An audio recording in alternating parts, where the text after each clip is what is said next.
Welcome to Squash and a Melon Patch Review. So yeah, we drove a ways probably a year ago to get these cool silver rings, part of a industrial air conditioning system, but we used them as planters, and my lady had this brilliant idea to cover up all the grass and stick these things in the ground and plant some curcubits. That's all your squashes, cucumbers, melons. That's the family, curcubits. And so now we have a huge squash patch. So just to give you some review, we obviously got some corn here coming on. So what I did was, this was all really covered every square inch with big fat leaves like these here. So you look it up and it says, hey, when they're getting close to being ready, you got to get some sun on them.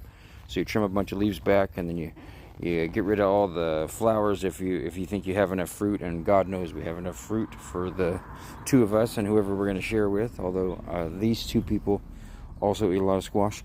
And so yeah, you trim them back, you find any vines that don't have any fruit or flowers, trim them back, and then just trim back lots of leaves so that the fruit gets some sun on it, you know.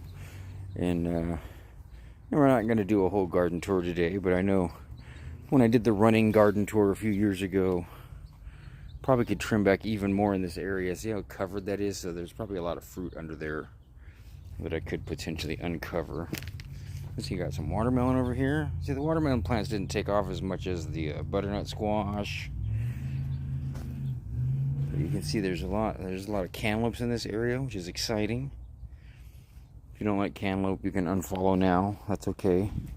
I mean, I guess, you know, maybe you have to put salt on yours or whatever. But yeah, and the corn's coming on too. I mean, there's some corn cobs here, so.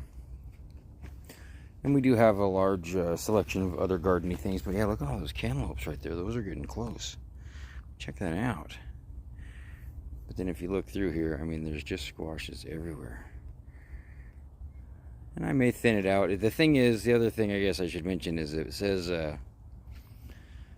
when you're thinning back, you know, cutting back all the male flowers, cutting back. See this one, maybe this one here. Maybe we got one guy who suffered here. You can see how there's a lot of dead leaves under there and stuff. I might have trimmed somebody back too hard or made a mistake. But they say don't eliminate 30% up. You know, you want to keep it less than 30% of the plant. Yeah, that big old acorn's causing everything to fall over. Maybe I need to harvest that guy.